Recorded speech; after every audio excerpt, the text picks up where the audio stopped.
We play and call it work. Hey there guys, Quirk here from MiniWarGaming.com and welcome to Adepticon 2017. I'm here with Tygan at the Drop Zone Commander booth and we're going to just talk a little bit about what they're doing here and what they're selling. So starting off, what are you doing here and what are you selling? Well, we're Hawk Wargames and we have Drop Zone Commander and Drop Fleet Commander. They're two games that work in the same universe, and actually you can play them both together or play them separate. It's kind of a space age game. Basically, the long of the short of it is, a couple hundred years in the future, you have Earth, right? Doing our thing, whatever. In comes these aliens, the Sheltari, and they are like, hey, what's up? And we're like, hey, what's up? So this is all good, and we decide to trade information and knowledge and technology, and everything's good. In the meantime, this orb shows up and tells us, aliens are bad news, guys. Some bad stuff is gonna happen. You need to know about it. Well, because we're humans, some of us agree with that, and we think that's great, and we decide we're gonna leave, like the orb said. And some of us decide we're gonna stay. So that's how you get the UCM, the United Colonies of Man, and the Post-Human Republic. So the Post-Human Republic, they leave. You've got the humans on Earth and you've got the Sheltari. Then the Scourge show up, and they're the really bad guys. They're just here to mess things up and take over the Earth. So this is all going on. On the planet, you have Drop Zone. That is the campaign where drop ships are coming in, they're putting vehicles on the ground, and you're battling to see who can take over different cities. That's the board you have right here. And then Drop Fleet happens in the atmosphere above the Earth. And that has the ability to affect the cities. There are city pinpoints where you could play the game together. So you could basically be running both games at the same time, hit the cities, and then move to the Drop Zone board to do that. Or you can play it by itself, and you can use space stations and various other little markers as gold points. What's cool about the games is that Andy Chambers, who wrote Battlefleet Gothic, wrote this. So it's got some nostalgia for people. It's really fun. It makes a lot of sense when you play, very straightforward, so it's easy to pick up. And because of the size, the Drop Zone game is 10 mil, and the Drop Fleet? Battlefleet game, or Drop Fleet game, sorry. That game is on a super small fraction scale, so the armies are small, and basically for competitive games or even just playing with buddies, you can bring everything you need in one of the suitcase-sized boxes instead of one of the really giant carrying cases. You're not hauling massive amounts of armies around. Gotcha. No, that's very cool. Now, one of the things that you had mentioned prior to the interview is that there were some things that you were bringing to Adepticon that you're happy to announce. So what would those be? So a lot of people know that last year we did the Kickstarter that brought us Drop Fleet. So this is one of the biggest times we've had it out to show. We've been running demos, we've been explaining stuff, really helping people get into the world and giving all sorts of tips on how to play them together, what's coming up, the future of that. We're going to have a book that basically outlines how you can play it together more so, but it's already in the rules.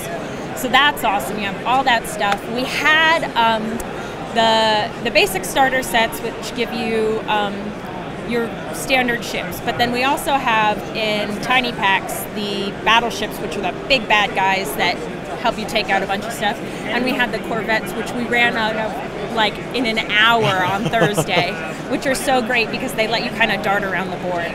And then we also have, for Drop Zone, Phase 2, which is really interesting because you get aliens and kind of a new direction of where we're going. And the Resistance, which is the last fleet, they're not in Drop Fleet yet because they're the guys on the Earth that are trying to hold on to whatever they've got. Poor people, criminals, all that stuff. But they are in Drop Zone, and they're fun to play because you can tell their motives are really I'm in it to win it for me, not for any bigger scheme. Nice. So that stuff is all new, and we're happy to show it off. And it's absolutely gorgeous. Looking forward to that. So one last question: if someone was interested in getting into this, what price point are they looking at, and where can they go to get it?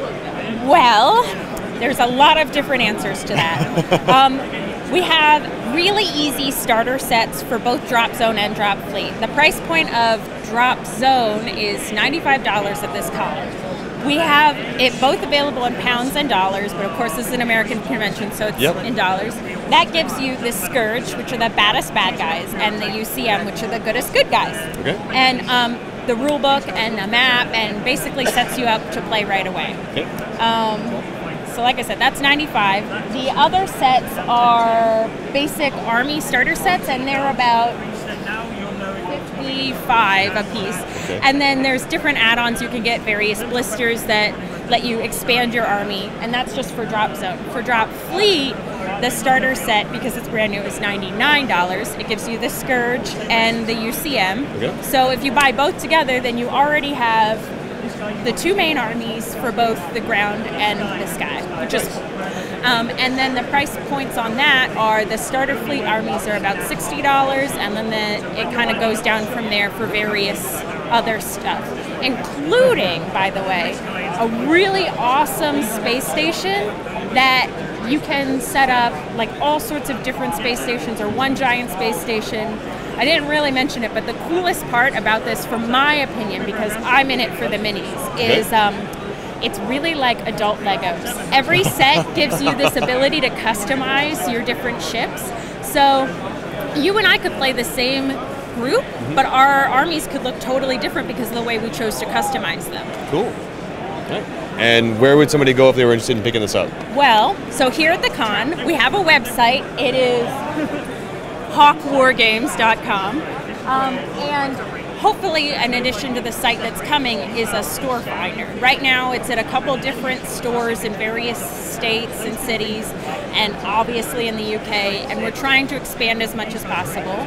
My lovely fiance, who's running a game right now, Andrew Chesney, he is coming on in the US to help facilitate cons and end up at more stores and really help expand.